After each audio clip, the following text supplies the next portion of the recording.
Magandang araw mga kababayan. Bistado po ang pagsisinungaling ng driver ni Undersecretary Cabral dahil isang testigo ang nakakita na sinasabing iba yung oras nung nakita niya nga po itong babae na si Cabral at ang kanyang driver bago pa man ito nahulog or hinulog or sadyang ginurgor itong si Undersecretary Cabral.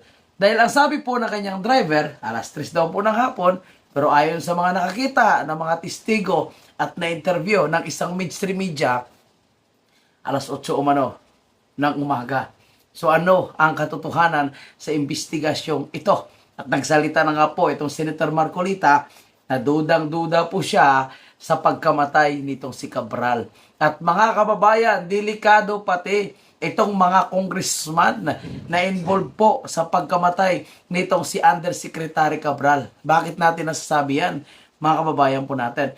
Dahil kahit pala namatay na nga itong si Undersecretary Cabral, abay may hawak na listahan itong si Representative Libeste kung sino po yung posibleng involved, kung sino po yung mga posibleng suspect doon sa mga listahan na sinasabi niyang proponent na kanyang kasabwat sa pagnanakaw sa kaban ng bayan.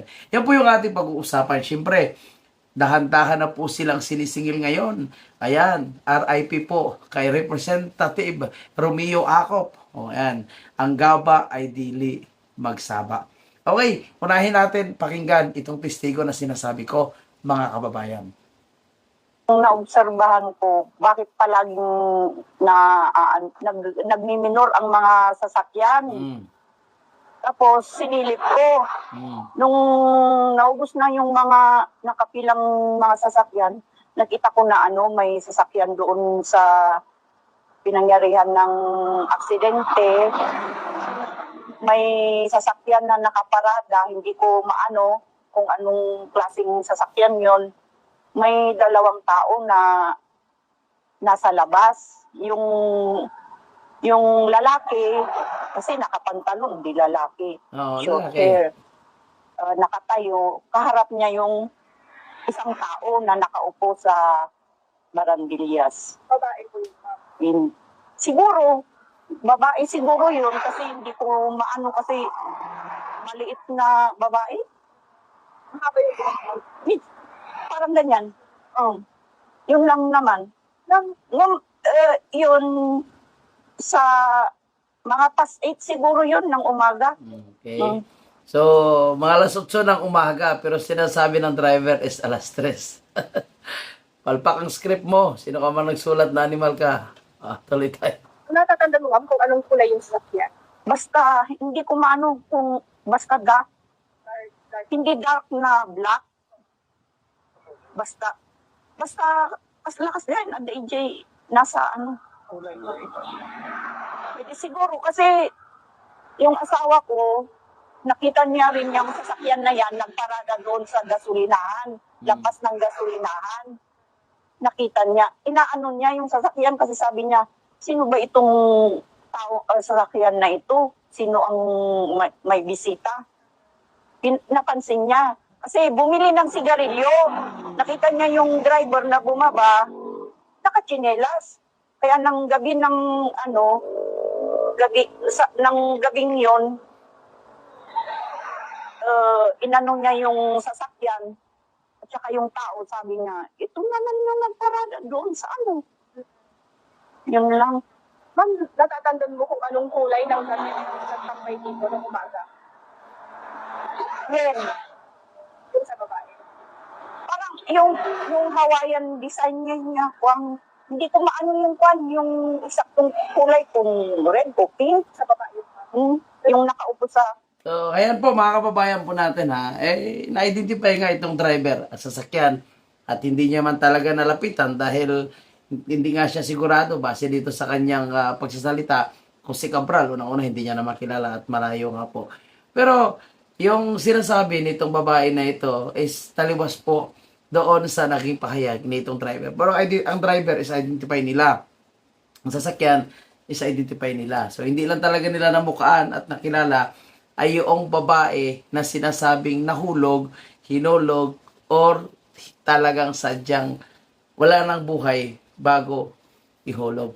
So mga kababayan po natin, tingnan natin ang mangyayari po sa investigasyong ito dahil nangangamoy nangangamoy scripted na pagkamatay ito. At hanggang ngayon po, sa totoo lang, kung magbabasa po tayo sa mga comment section, palaisipan pa rin kung si Undersecretary Cabral po ba yung sinasabing bangkay na nahulog dahil hindi naman po talaga pinapakita sa mainstream media yung tunay na pagkilanlan ng tunay na pagkakilanlan itong nahulog na ito. At ang pamilya ay ayaw nga po magpa-autopsy sa kung anumang rason ay hindi natin alam. At mayroon din po tayong nabasa na hindi daw po makukuha ng pamilya ni Asi Cabral ang kanyang bangkay. Otherwise, isurrender daw po yung hawak na cellphone ng kanyang pamilya. So, nandun sa cellphone ang ebidensya. At sinasabi po ni Congressman Laviste, nawawala din daw po ang computer ni Undersecretary Cabral.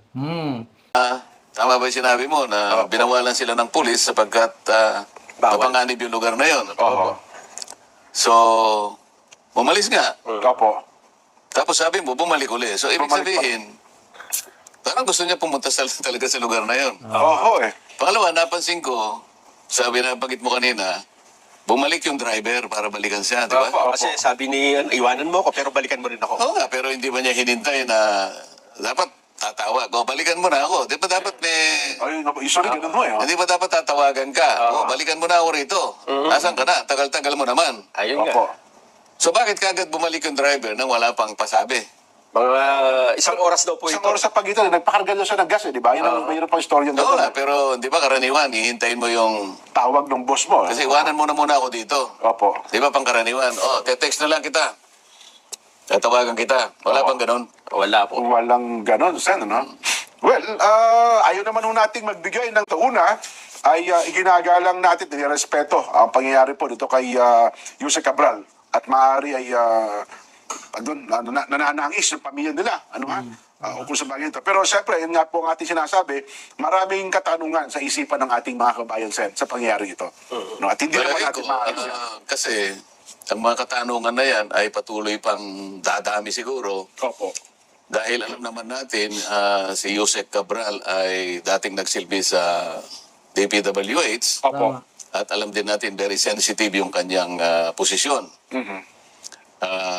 Lahat ay mag-agree sa katotohanan na yung kanyang posisyon na yon ay masyadong maraming naglalaman yun ng maraming impormasyon tungkol sa kung paano inilalatag ang mga proyekto ng ating pamahalaan. Kasi So tama naman po mga kababayan po natin. Ngayon ito, nirespeto natin yung pagluluksa ng kanyang pamilya. Pero bilang Pilipino mga kababayan, kailangan pa rin natin malaman ang katotohanan na nasa likod ng pagkamatay nitong si Undersecretary Cabral.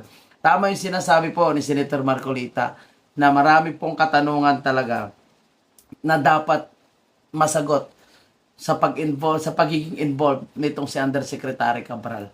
Diba? So, hindi talaga may iwasan. At ang mga kababayan po natin, isa lang yung naisip.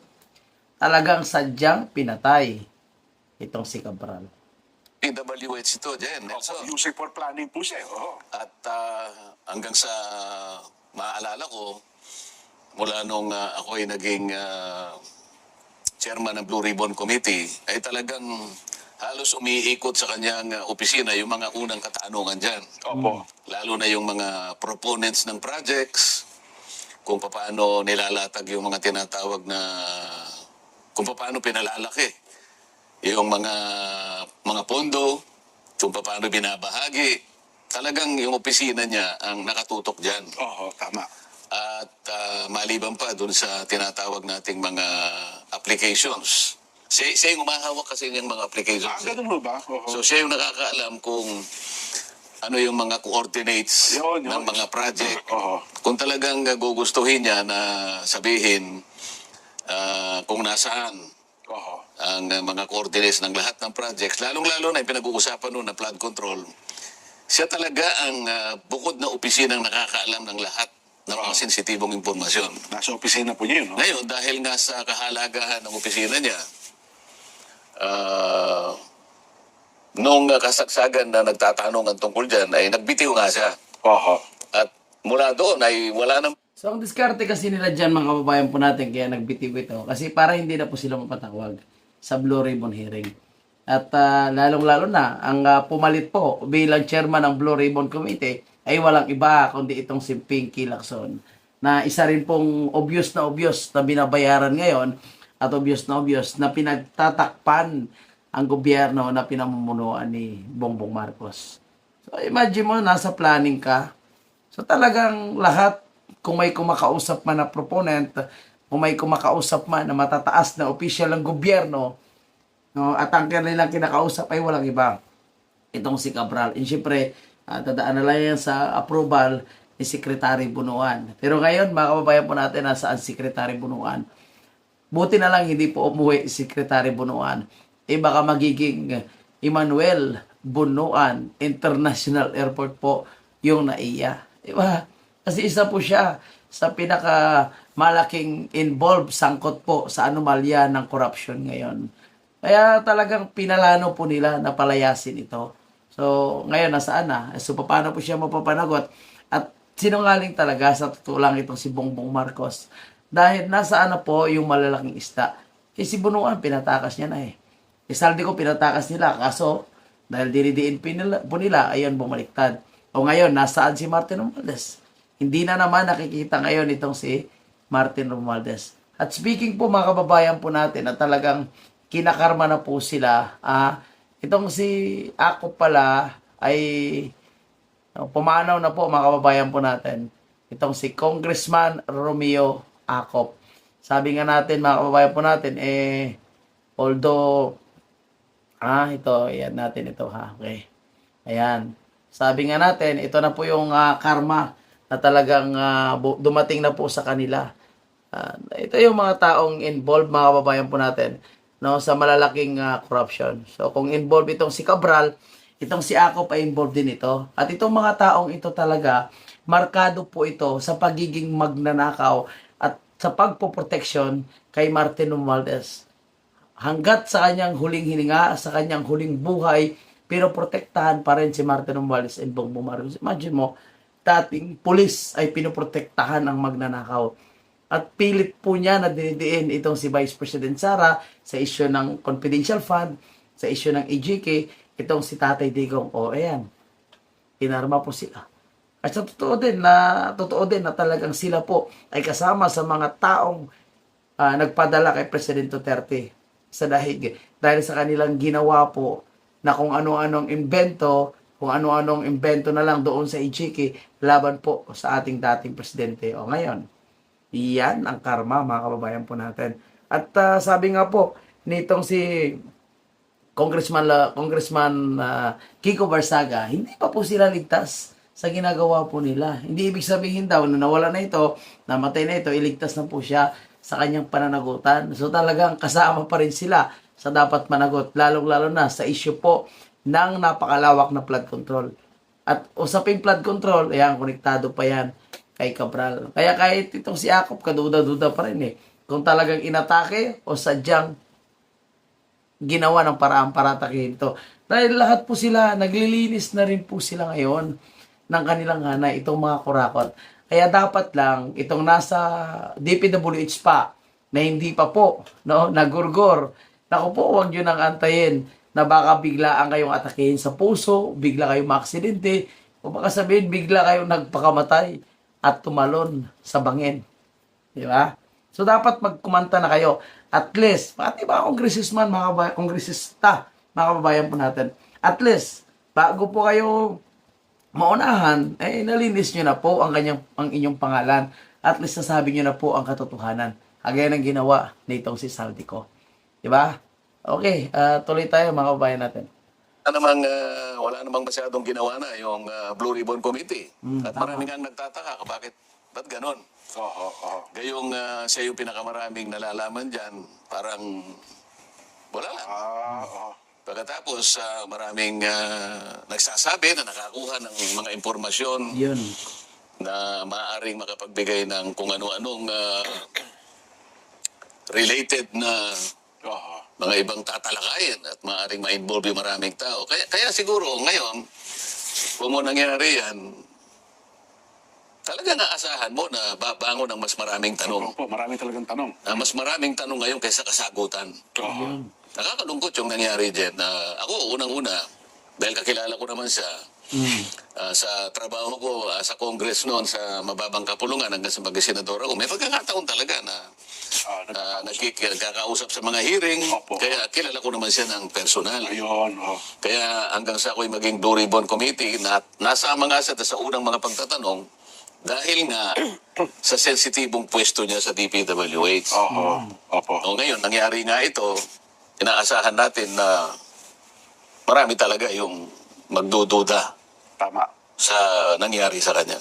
Di ba? So marami po yung nagdududa sa nangyari po dito kay Cabral. And, ayan, aminado po, itong si Senator Marcolita, nakasama po siya sa mga nagdududa sa nangyari po dito kay Cabral. Okay, tuloy pa At natin. lalo pa nga nasa naalala ko, di ba, dapat nakatakda sa humarap sa ICI. Sa ICI noong December 15. Tapos hindi rin siya pumunta, no? Kasi nakarating. Wala rin pasabi kung pupunta o hindi. Kung maalala niyo yung dalawa, naging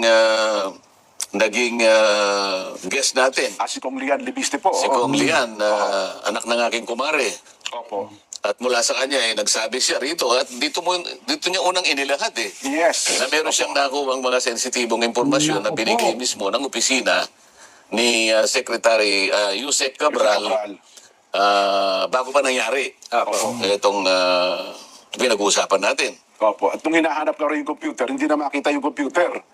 Oo. ganun ang Ngayon, sinasabi mo kanina na may binanggit ang ombudsman na ano sabi niya? Yung mga gadgets ay Pinapasecure. secure. Yung Cellphone. text, yan. Kasi sa forensic investigation, baka, ano ba ang tanong? Kasi kung may katagpo ba siya doon, siya lang ba ang kusa na tumambay doon? Bakit, ang tanong bakit dalawang beses pa siyang bumalik doon sa nabanggit na lugar? Bakit ang ombudsman ang nagsabi noon? Yun. Siguro kung ombudsman ang nakuha ng reaksyon, diba dapat pulis? Oo nga, no? So, alam mo yung mga investigasyon ngayon sa mga ganitong krimen, talagang kaduda-duda. Bakit ang ombudsman? No, krimen po ito eh. Yung issue dito eh, di ba? Bakit ang ombudsman?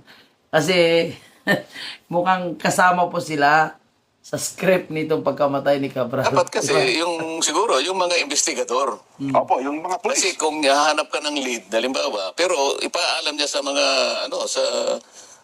mga partido ni Yusek Cabral. Opo. Sa tingin ko, hindi yung ombudsman ang magpapanukala ng ganun, kundi yung mismong mga investigador na nagsisimula para malaman ang mga katotohanan sa pangyayaring ito. Bagay, malamang SOP naman sa mga pulis. Siguro nakuha lang ng reaksyon ng reporter si Ombudsman Remulla. Pero doon sa punto lang, aspetong legal lang, may epekto ba ito sa kaso, sa kontrobersya ngayong ating kinakaharap? Kung legal aspect lang po, walang... kasi ang tanong nila ngayon, di ba, ano magiging epekto nito sa iskandalo ng flood control? Ang magiging maraming epekto sa tingin ko kasi nga yung sa dami ng mga impormasyon na dapat sana'y nailahad niya o naikwento niya, maaring yung iba ngayon ay hindi na makikita. Ayun. Di ba? Opo. Maaring Yun lang po yung maging problema dyan, di ba? So, nawawala yung kanyang computer. Siyempre, siya po ay buhay na testigo, magpapatunay talaga, lalong-lalo na yung magpo-collab or collaborate doon sa kwento ni Saldico, particularly po dito po sa napakalaking pera na pinapasok po nila sa mali-malita at i-deliver sa bahay ni Martin Romualdez, bahay ni Bongbong Marcos. Malaking kawalan po mga kababayan po natin. Sabi nga ni Senator Marcolita na talaga napakalaking kawalan bilang isang witness, bilang isang nakakaalam kung sino po yung mga involved sa mga proyektong flood control na ito. And ngayon, nawawala yung kanyang computer. So, alam na po natin ibig sabihin yan. And now, gustong kunin ni Ombudsman Boying Remulla ang gadgets nitong si Cabral. At ako naniniwala, mga kababayan, kung ito po ay ginusto ni Cabral or hindi niya man ginusto, pero gusto po siyang ipagurgor, malamang at sa malamang. May mga dokumento or ebidensya na iniwan itong si Cabral sa kanyang pinagkakatiwalaang tao. At yan po ang inaasahan po natin na lalabas sa mga susunod na araw. Kung hindi man siguro sa gobyerno ni Marcos Jr. dahil hindi naman talaga katiwa-tiwala, baka pagbago po ng administrasyon, tsaka nila ito ilalabas para matukoy kung sino talaga yung mastermind. At yung sinasabi nila, pag nag-allegation ka, dapat may ebidensya. Yung talagang ebidensya na itong mga bangag na ito ang tunay na involved sa napakalaking korupsyon na nangyari sa ating bansa. Di mo ba? Okay, ito, puntahan natin mga kababayan. Yung sinasabing listahan o mano na hawak ngayon ni Congressman Laviste patungkol po sa mga tunay na involved at sangkot po sa korupsyon at yung posibleng rason kung bakit pinagurgur po itong si Laviste. Kasi ako, personal ko na opinion ha, hindi ako naniniwala 101% na talagang mismo si Cabral ang tumapos ng kanyang buhay. Ako naniniwala na ito po ay sadyang pinagurgor para patahimikin. Nawala yung computer, yung mga gadgets gusto makuha ng ombudsman, ng gobyerno ni Marcos Jr. Nawala yung, sabi nila, mawawala yung listahan. Pero ang hindi nila inaakala, mayroon na kay Congressman Laviste. Yun lang, yung buhay na testigo at witness na dapat ay magpapatunay, ay ginugor na nila. Pero ako naniniwala na magagamit pa ito. Okay, panoorin natin to. The list that she had given you on September 4, you mentioned that you gave this to the ICI as well. The ICI had no such list, that it had to come from you.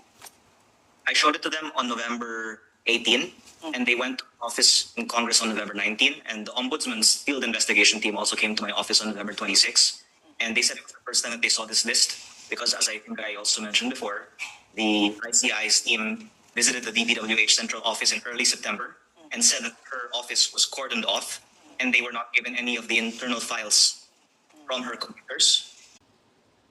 Ito ha, mga kababayan po natin. Imagine mo na hindi daw po binibigay ang mga record sa computer. Pero ang hindi nila alam, may hawak na nga po itong si Congressman Laviste.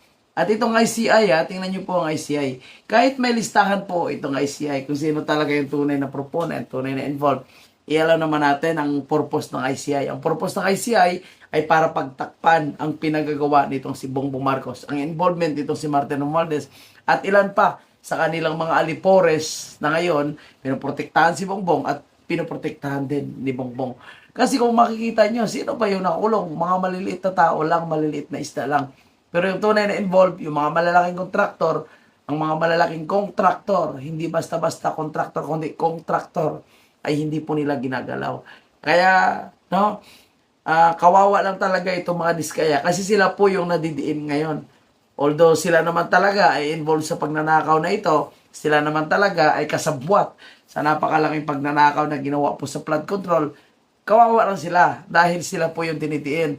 Pero yung kasabwat nila ng mga kongresista or senator man o nasa Malacanang, nako, malayang-malaya po ngayon at mukhang hindi po makukulong kagaya ni Martin Romualdez at ilan pa sa mga kongresista. Tandaan natin, maraming kontraktor dyan, hindi lang po si Saldico, marami pa. At posibleng ito po yung listahan na hawak ni Congressman Laviste. Tuloy tayo.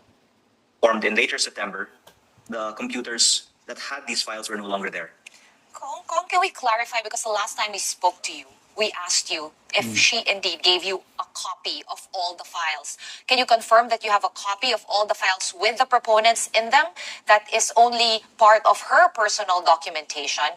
And do you have a complete list? The last time you were saying that you wanted authorities to get a hold of the computers. But do you have in your possession a copy, and did you just show it to the ICI, or did you share another copy with them?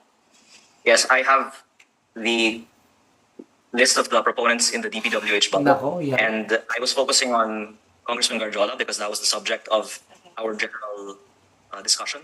But of course, out of the entire budget, there are many other proponents than just Congressman Garjola. I want to explain that there's the allocable and non. Napansin ko lang mga kababayan talagang consistent po itong si Representative Laviste kay Congressman Garjola na isa po di umano sa mas mayaman pa na kontraktor kay Saldico at sa mga diskaya. So talagang hindi niya po ito tinitigilan. And the allocable is 401 billion pesos Wow. in the past two budgets. And 1 billion? this was also a system that was invented by no less than former Undersecretary Cabral. And the non-allocable outside of this 401 billion pesos are projects that cannot immediately be identifiably from a proponent, if not for the internal files of the DPWH. And that's, I think, why it's important that the information of former Undersecretary Cabral be released, because there's so much public fascination on who are the proponents of DPWH projects. And here is a document from a government agency that So mga kababayan po natin, no, antayin lang po natin kung kailan po ito ilalabas ni Labiste. Tayo naman, naniniwala naman tayo sa kakayanan ni Labiste dahil consistent po siya sa pagsasalita kontra korupsyon at pagbubulgar yung mga involved. Lalo na po isa sa pinakamalaki yan si Garjola at sinasabing kanang kamay din po yan ni Martin Romualdez. Parang si si Bojide na walang pinagkaiba pa rin kay Martin Romualdez. At tingnan mo kung paano po sila ka-obvious dito po sa script na pinagagawa nila. Si Congressman Redon, galit na galit dito po ay Congressman Labiste. Bakit ko nasabi yan? Dahil, bakit daw hindi nilalabas ni Congressman Labiste kung may listahan siya? Isinabi naman ni Congressman Labiste, di ba kayo po ay kasama sa mga grupo ni Martin Romualdez na nagbabawal na ipalabas itong mga listahan? Antayin muna. O, sinabit niya nga po sa ICI, pero yung ICI wala rin pong aksyon. Bakit? Yun nga, kasabot nga ng mga malalaking sindikato, yung ICI at ang ilang kongresista. Kaya delikado rin, sa totoo lang, delikado rin po itong si Congressman Labiste. Delikado rin ito, baka siya rin po biglang mahulog sa bangin o biglang maaksidente. Dahil sinasabing siya po ay may hawak na pinakamaraming ebidensya sa anomalya po ng flood control. Kaya hindi talaga kapanipaniwala itong pinagsasabi ng Bongbong Marcos, Martin Romualdez, ni Bojide, at kung sino pa na nagsasabi na malinis po sila dahil may proponent, may listahan. Diba? Sinasabi nga ni Saldico na talaga ang mastermind at utak sa pagnanakaw na ito ay walang iba kundi si Bongbong Marcos. Siyempre, ang nag-uutos sa kanya ay walang iba kundi si Martin Romualdez. Kasama nga po sa pinakamalaking insertion ay itong si Sandro Marcos at ang kanyang alokabol na di umano'y 15 billion. Grabe, no? Sa kanila po napupunta yung pera ng taong bayan. Kaya tama lang mga kababayan, tama lang nangyari dito kay Akop. Ayan, kinarma. Kinarma po si Akop at ang tanong, sino kaya ang susunod na kakarmahin? Sino kaya ang gabaan dahil sa kanilang ginawa po sa ating mahal na Tatay Digong at kay Vice President Sara. At syempre, yung ginagawa nilang pagnanakaw sa sambayan ng Pilipino. Tandaan natin mga kababayan, itong mga magnanakaw na ito, para na rin silang pumatay ng Pilipino. Mas matindi pa sa akusasyon nilang AGK kay Tatay Digong. Bakit ko nasabi yan? Kasi po, mga kababayan natin, dahil sa ginagawa nilang pagnanakaw, daang libo pong mga Pilipino ang apektado ng baha. Nawala ng hanap buhay, nawala ng mahal sa buhay, o mismo sila ay nawala ng buhay. So, hindi man sila literally yung gumurgor or pumatay, pero dahil sa kanilang ginawa, may mga nawala ng buhay, nawala ng hanap buhay, nawala ng mahal sa buhay, at nasira ang kanilang hanap buhay, pati pag-aaral ng kanilang mga anak, apektado. So, parang itong mga magnanakaw na ito, kasama po itong si Akop na ito, ay sila rin ang talagang gumurgor sa sambayan ng Pilipino. Diba? So, mas matindi ang kanilang ginagawa. Mas matindi pa sa war on drugs ni President Duterte. Dahil ang nangyari, ang paglilinis sa war on drugs ni President Duterte, ay yung talagang mga sindikato. Kung may mga nagurgor man, hindi nakasalanan ni President Duterte, kundi yung mga taong naglinis, yung mga involved na mga nasa pulis at ang mga kanilang mga runners, yung naglilinis po sila dahil takot po silang madawit, takot po silang maikanta. Yun po kung bakit may mga taong nadamay na sinasabi nilang hindi naman kasama doon sa supposed to be suspect or sa supposed to be madamay doon sa war on drugs. Pero hindi kasalanan ng Presidente Duterte yan. At tandaan natin mga kababayan, ang mga taong ito ang nagdiin po kay Presidente Duterte. O ngayon, ginabaan na po sila. So, ano masabi natin? Tama lang po ba sa kanila? Ganon talaga. No? Sila po naman ang gumawa ng kanilang destination. So, kung siya po ay namatay na, ano po yung magiging legacy niya ngayon? Paano po siya maalala ng taong bayan? Yan, maalala siya ng taong bayan bilang isang korap na lingkod bayan at protektor ng mga sindikato na lingkod bayan. Tayo, hindi natin maalala kung anong magandang ginawa niya eh. Dahil ang uling mga ginawa niya ay ang pagnanakaw, ay ang pagpuprotect at ang pagpuprotekta sa mga magnanakaw. Di ba? Sa mga kababayan po natin, maraming salamat po sa inyong lahat. Hopefully, mga kababayan, ay ilalabas po ni Congressman Labiste kung sino pa yung mga nasa listahan ni Undersecretary Cabral. At sana mahanap yung computer na yan. Pusang gala, nandun ang mga tunay na ebidensya sa computer ni Secretary Cabral. Maraming salamat. Thank you and God bless po.